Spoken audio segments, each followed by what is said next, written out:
Assalamualaikum warahmatullahi wabarakatuh.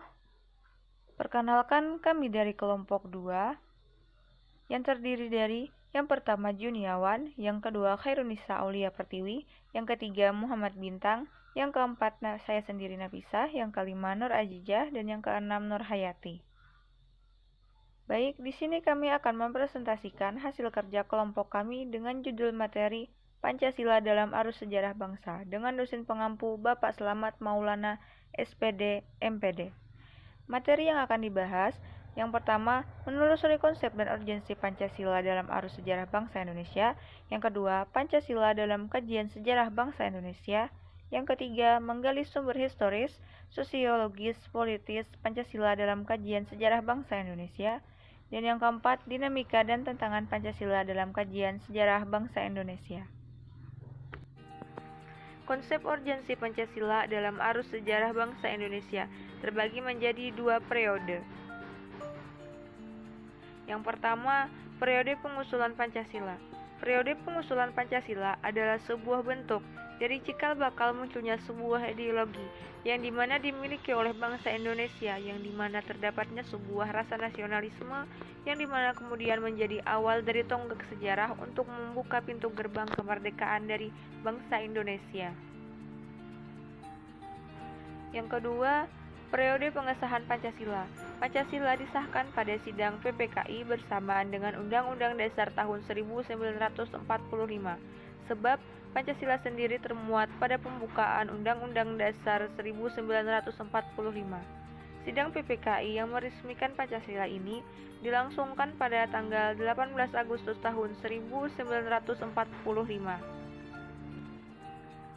Pancasila dalam kajian sejarah bangsa Indonesia. Yang pertama, Pancasila sebagai identitas bangsa Indonesia. Pancasila sebagai identitas bangsa Indonesia adalah pandangan hidup bangsa, kepribadian bangsa, falsafah hidup bangsa, dan juga sekaligus ideologi bangsa. Adapun hal-hal yang terjadi dalam akulturasi meliputi A. Substitusi, B. Sinkretisme, C. Adisi, D. Originasi, dan E. Rejeksi. Yang kedua, Pancasila sebagai kepribadian bangsa Indonesia. Pancasila sebagai kepribadian bangsa Indonesia adalah perwujudan dari nilai-nilai budaya bangsa Indonesia sendiri yang diyakini kebaikan dan kebenarannya. Yang ketiga, Pancasila sebagai pandangan hidup bangsa Indonesia.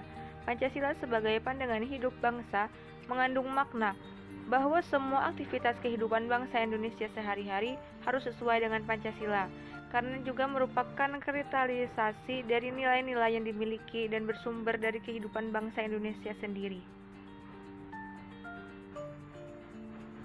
Yang keempat, kehidupan bermasyarakat, berbangsa, dan bernegara. Pancasila sebagai jiwa bangsa, sebagaimana dikatakan von Saffigeny bahwa setiap bangsa mempunyai jiwanya masing-masing, yang dinamakan Volksgeist atau jiwa rakyat atau jiwa bangsa. Yang kelima, Pancasila sebagai perjanjian luhur. Perjanjian luhur artinya nilai-nilai Pancasila sebagai jiwa bangsa dan kepribadian bangsa disepakati oleh para pendiri negara atau political consensus sebagai dasar negara Indonesia. Selanjutnya akan dilanjutkan oleh Nur Hayati. Baiklah, akan saya lanjutkan. 1. Sumber historis pendidikan Pancasila dalam sejarah bangsa Indonesia adalah sejarah merupakan guru kehidupan.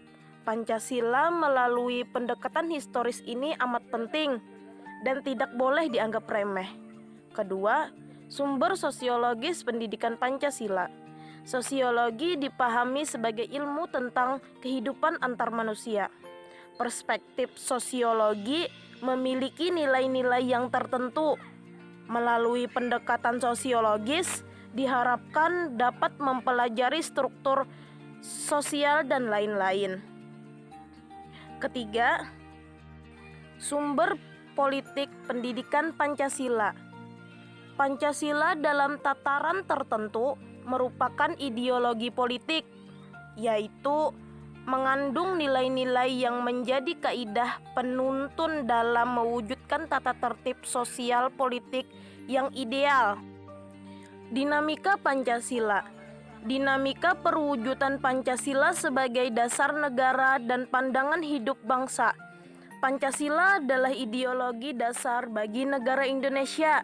Nama ini terdiri dari dua kata Sanskerta, yaitu panca yang berarti lima dan sila yang berarti prinsip atau asas. Terdapat 5 sendi utama penyusun Pancasila, yaitu ketuhanan yang Maha Esa, kemanusiaan yang adil dan beradab, persatuan Indonesia, kerakyatan yang dipimpin oleh hikmat kebijaksanaan dalam permusyawaratan perwakilan, serta keadilan sosial bagi seluruh rakyat Indonesia. Dalam perwujudannya, Pancasila telah mengalami pasang surut. Sejarah bangsa mencatat bahwa Pancasila beberapa kali dihadapkan dengan ancaman perubahan ideologi. Perwujudan Pancasila dapat dilihat sejak masa Orde Lama, Orde Baru, hingga Orde Reformasi. Sekian video presentasi dari kami. Salah-salah mohon maaf dan terima kasih.